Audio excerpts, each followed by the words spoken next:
Hi everyone, welcome back to my channel. It's like 95 degrees in my room right now. I am sweating effing, oh my god, it's ridiculous. I'm not the biggest magazine person. I've never really been the biggest magazine person, but when I would reach for a magazine, it was definitely not the National Enquirer. I don't know, the covers just never really appealed to me. They were never really my type of thing, I guess. But apparently a lot of people do like this publication. Back in 2019, they reportedly had an average of 5 million readers per week. A pretty good chunk of people right there. Well, recently they published an edition that looked a little bit like this and was titled this year's 50 Best and Worst Beach Bodies. How does an entire team approve of something like this? I really don't understand. National Enquirer, 2021? Oh my god. I post new videos twice a week here on my channel, so if you guys are not yet subscribed, go ahead and do that right now. I'll wait for you. Are you done? Thank you very much. Make sure to follow me over on Instagram, Twitter, and TikTok to keep us up to date with me as possible. And yeah, with no further ado, let's get right into this National Enquirer publication, edition, magazine. So the National Enquirer started in 1926. So it's been a long, long time since they've been around. And honestly, I don't think they've updated their opinions or their views or their content since then. The specific publication we're going to be talking about today was published on August 2nd, 2021, and again looks a little bit like this. The cover is bad enough, but on the inside they make the classic jokes comparing Tess Holliday to a whale, calling women and men, young and old, flabby, saggy, lumpy, droopy, and even compared women's legs to cottage cheese.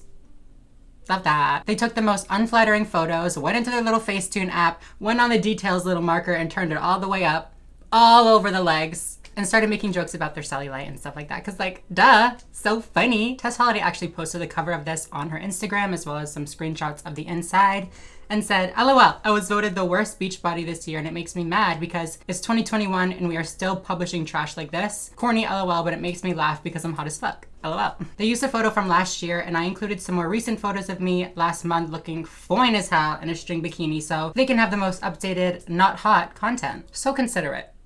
We love a considerate icon, queen, legend. Can you see the sweat on my face? I'm literally dying. She says, also, I was hot last year too. The media always acts shocked when celebs suffer mental health breakdowns, but they continue to perpetuate unrealistic body standards and push toxic diet culture on us all. If you are seeing this and you're fat as hell or just have a body that isn't chiseled or traditionally quote unquote hot and want to go to the motherfucking beach or put on a swimsuit, do it. You only get one life and we are making the most of it, baby. Hashtag hot girl summer, hashtag F your beauty standards. Fortunately for Tess, she's been in the public eye for a long time now. She can handle this kind of criticism because I'm sure she gets a ton of it. Obviously that doesn't make it okay, and obviously the harm that it caused Tess is very, very real and very wrong. But I think more importantly to consider is how readers, young teenage girls are gonna look at this, read all these comments, and they're gonna start to think horrible things about themselves. They're gonna think that everybody's looking at them, thinking these things about them. And the National Enquirer did not even stop at attacking people who are confidently their size. They included people with the most average body shape possible, or even bodies that were on the thinner side, and made fun of them as well. They also shamed people of all ages for having wrinkles, some of which were, inevitable due to the person's age, but most of which were simply a result of the way the person was sitting or posturing themselves. They're subtly making readers feel that they cannot exist at the beach if they're fat, if they're older, if they don't always sit in the most flattering position, or honestly, if they even have an average body type. And I know there are gonna be some people out there thinking, it's just a magazine cover, there's bigger problems out there, boo-hoo, boo-hoo. Seeing the way that the media treats people who are fat badly leads those viewers to believe the stigmatization of weight when you're constantly told through the media that being fat is unhealthy, undesirable, or just plain bad. Those perceptions really start to sink in and stick whether you realize it or not. And before you know it, you're subconsciously thinking to yourself that being fat is not okay, either for yourself or for people around you. And soon have something that is referred to as weight bias. Weight bias is defined as negative attitudes towards and beliefs about others because of their weight. These negative attitudes are manifested by stereotypes and or prejudice towards people with obesity. This weight bias is extremely important to be conscious of because one, having an unjust negative opinion about somebody is just not nice. It's shitty. But secondly, this weight bias, when it goes unchecked, it often develops into something more problematic and more impactful, which is referred to as weight stigmatization. Weight stigma refers to the discriminatory acts and ideologies targeted towards individuals because of their weight and size. So weight bias are those negative attitudes and those negative perceptions of people who are fat, and weight stigma or weight stigmatization is when that bias goes past just thoughts and perceptions and becomes discrimination.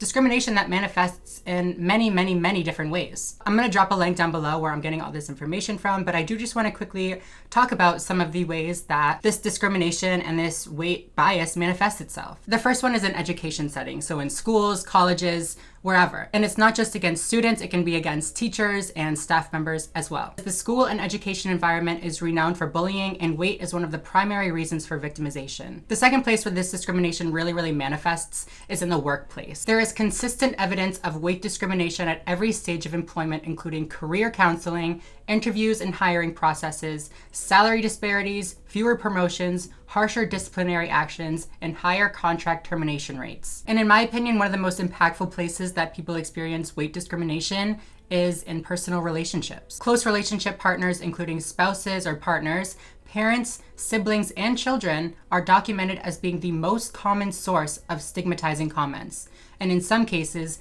generate the most harmful stigmatizing encounters. Hearing these stigmatizing comments from somebody that you love so dearly can really mess with your mental health. But this discrimination does not just affect your mental health, it can also affect your physical health. Physicians, nutritionists, dietitians, fitness professionals, and exercise science students have all shown a propensity to ascribe stereotypical characteristics such as lazy, weak-willed, and non-compliant. Physicians generally have lower levels of respect for patients with higher BMI and generally spend less time providing consultations to patients with obesity compared to their healthy weight counterparts. As I'm sure you can all imagine, when doctors do not prescribe evidence-based treatment for a specific condition simply because of somebody's weight, people die. People go untreated for conditions all the time because a doctor feels that they don't have to do tests because it must be because the person is fat. Duh. But of course, in reality, people can be overweight or be fat and be extremely healthy. People have such a strong association with being thin and being healthy when you can very easily cause a lot of damage being underweight as well. I'm going to play devil's advocate again because I'm sure there's people out there that are going to comment this.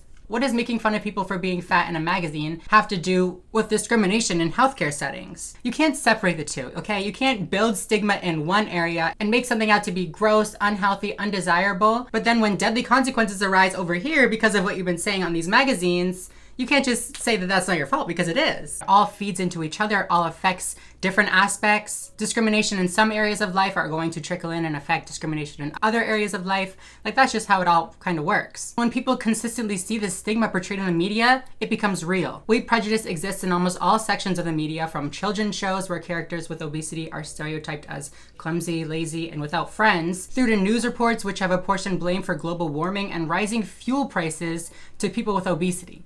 That fear of, what if I'm going to be stigmatized like they do in the media? What if people are going to think that I'm unhealthy and undesirable like they say on TV shows? Directly leads to those more deadly consequences. Fear of stigmatization in healthcare settings leads people to not even want to go to the doctor for treatments related to their weight or even not related to their weight. It can also lead a lot of people to develop eating disorders, which obviously are not healthy. And then if they do lose weight and people are all praising them, all this stuff, then, how bad could an eating disorder actually be? Very bad. The answer is very bad. I don't think I've ever spoken about my struggles with eating disorders here on my channel, but I've definitely been through a lot. I was a little bit of a larger kid, so I got bullied a lot, and it led me to, not only develop an eating disorder or multiple eating disorders, but also to constantly analyze the way that I was being perceived by my peers, by family members, by literally everybody. I felt like I always had to wear outfits that would hide my body shape so that people wouldn't know that I was fat. I would cry the night before they would be doing the scoliosis exam in school the next day because I knew that I would have to take my shirt off in front of people,